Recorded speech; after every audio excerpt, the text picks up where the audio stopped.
Arsène Wenger's career as a football manager, particularly during his tenure at Arsenal Football Club, is a compelling story marked by remarkable highs and challenging lows. Here's an overview of the rise and fall of Arsène Wenger. Arsène Wenger had a modest playing career, making appearances for several amateur clubs in Alsace, France.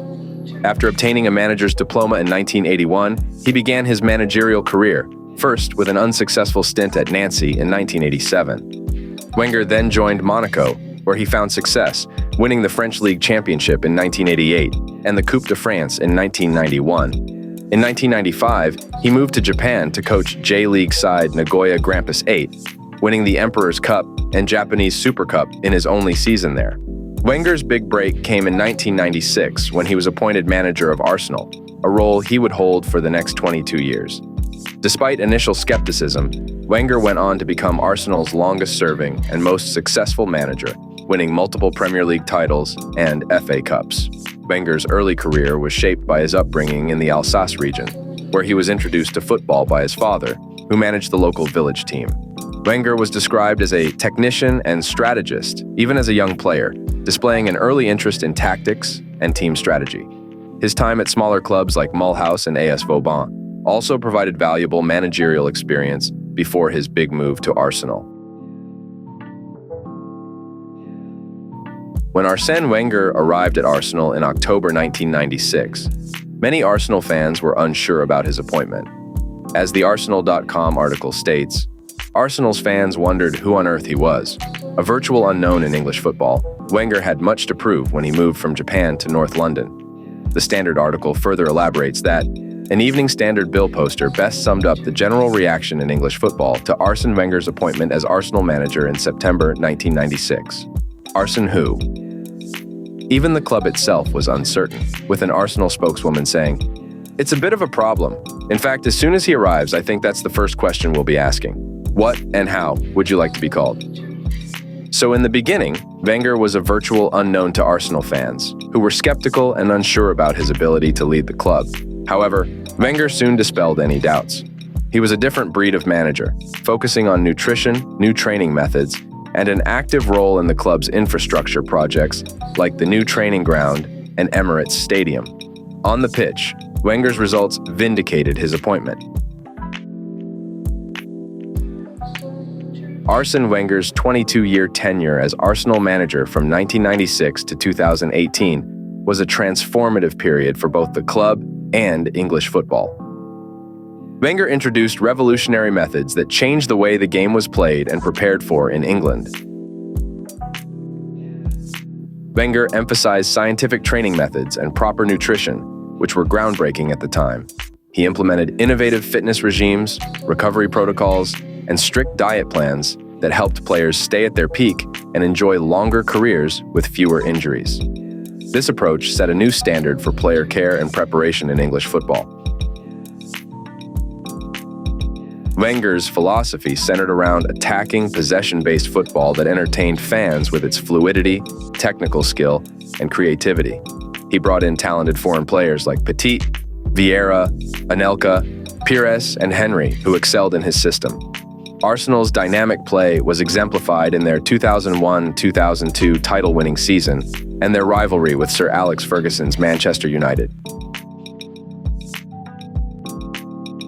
Wenger's methods culminated in the historic 2003-2004 season, where Arsenal went unbeaten in the league, winning 26 matches and drawing 12. This achievement, known as the Invincibles, was the pinnacle of Wenger's time at Arsenal and the most accurate proof of his vision and methods. The Invincibles were a dominant team that revolutionized the Premier League with their attacking, high-pressing style of play. Led by captain Patrick Vieira and star striker Thierry Henry, the team featured a strong defensive unit anchored by Sol Campbell and Kolo Touré, as well as creative midfielders like Robert Pires and Freddie Ljungberg.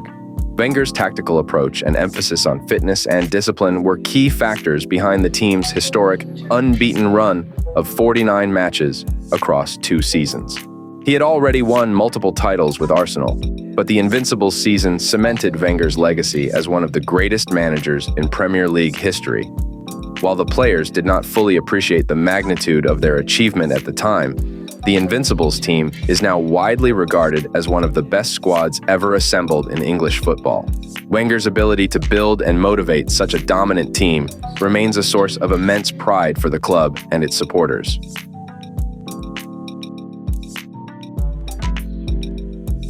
Arsène Wenger's playing style at Arsenal evolved significantly over his 22-year tenure as manager.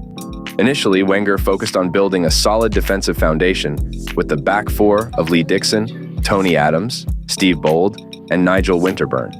He then added attacking talent like Dennis Bergkamp and Robert Pires to create a well-balanced team that was difficult to break down and lethal on the counter-attack. This led to Arsenal's first Premier League title in 1997-98. After the retirement of Tony Adams in 2002, Wenger shifted Arsenal's style to a more attacking, possession-based approach. He surrounded young playmaker Cesc Fabregas with technical, ball-playing midfielders like Thomas Rosicky and Alexander Hleb. The team embraced Spain's tiki-taka style, focusing on patient build-up and ball retention rather than direct counterattacks. In the later years, Wenger adopted a more pragmatic approach, seeking to balance attacking flair with defensive solidity. He brought in players like Laurent Koscielny and Aaron Ramsey to provide more stability, while still recruiting top attacking talent. Throughout his tenure, Wenger's core philosophy emphasized expansive, free-flowing football that allowed his players to express their individual talents. He wanted his teams to weave ornate patterns across every inch of the pitch and render defenders helpless like flies in impossible spiderwebs. This commitment to an entertaining, possession-based style of play became synonymous with Wenger's Arsenal. Arsène Wenger's tenure as Arsenal's manager was marked by both tremendous success and a gradual decline in the later years. The key factors that contributed to the fall of Wenger at Arsenal include Arsène Wenger's failure to adapt and evolve his tactics and transfer strategy ultimately led to Arsenal's decline in his later years as manager. Despite his immense success in transforming Arsenal into a global powerhouse and winning multiple titles in the early 2000s, Wenger's unwillingness to change with the times proved to be his downfall. As the Premier League landscape shifted with the rise of financial powerhouses like Chelsea and Manchester City, Wenger stubbornly stuck to his philosophy of developing young talent and seeking out undervalued players. Arsène Wenger, I need you right now to sign a striker. Don't let me down. Don't let me down. Sign some players now. Spend this money. We have money. Spend it now. While this approach had worked well in the past, it became increasingly ineffective as rival clubs invested heavily in their squads. Wenger's reluctance to spend big money on established stars left Arsenal falling behind their competitors. The club's inability to consistently challenge for major honors led to growing frustrations among fans and a decline in Wenger's popularity. His failure to recognize the outdated nature of his approach and the physical toll it took on his players further exacerbated the situation. In the end, Arsène Wenger's legacy is a complex one. While he will always be remembered as one of Arsenal's greatest managers, his refusal to adapt to the modern era of football ultimately hindered the club's progress and led to his departure. The sight of protests, empty seats, and fans booing the man who had dedicated over 20 years of service to the club was a painful reminder of the consequences of his unwillingness to change. During Arsène Wenger's 22-year tenure as Arsenal manager, he faced significant player and high-profile departures that contributed to the club's struggles in the latter part of his reign. Nicolas Anelka, who Wenger had planned to pair with Thierry Henry, forced a big-money move to Real Madrid in 1999, despite being a rising star at Arsenal. Wenger called this his biggest regret, shame.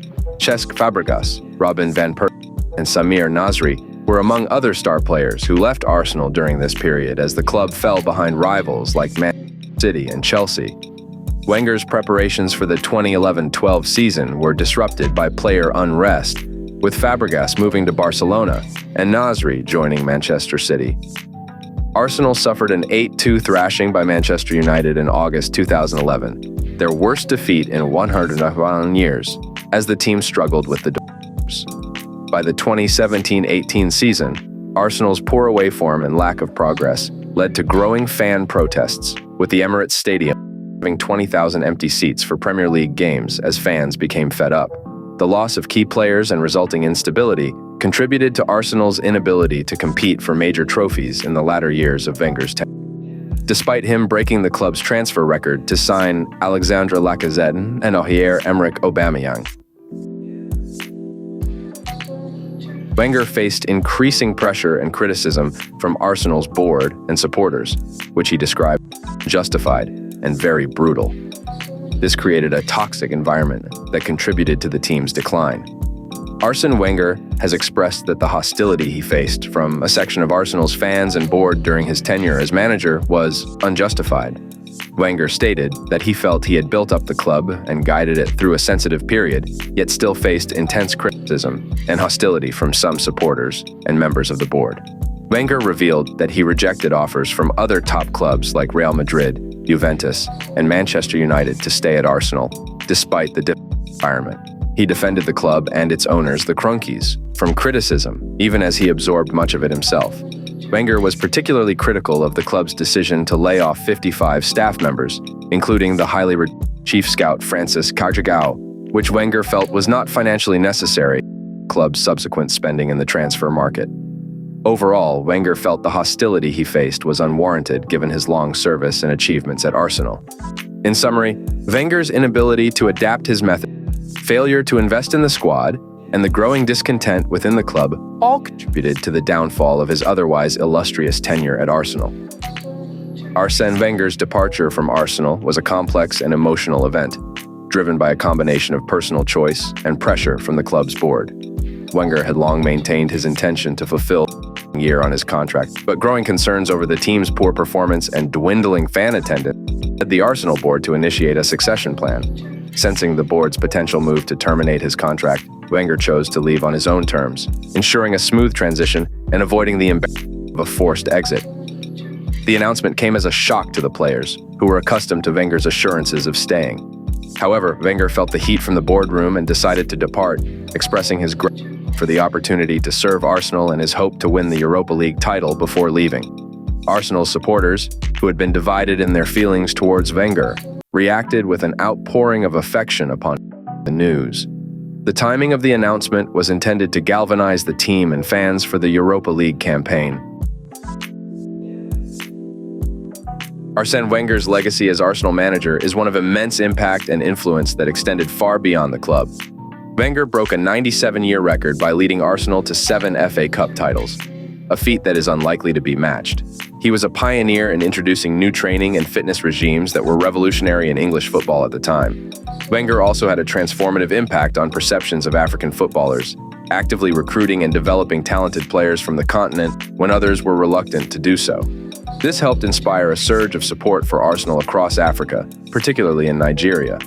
Beyond the trophies and tactical innovations, Wenger imbued Arsenal with a cosmopolitan identity, signing exciting young players from around the world and moving the club to the state-of-the-art Emirates Stadium. His commitment to playing attractive, free-flowing football captivated fans globally, with Arsenal going a remarkable 49 matches unbeaten in 2003-04. While Wenger's later years at Arsenal were marked by a decline in the team's fortunes, his overall legacy remains one of immense respect and admiration.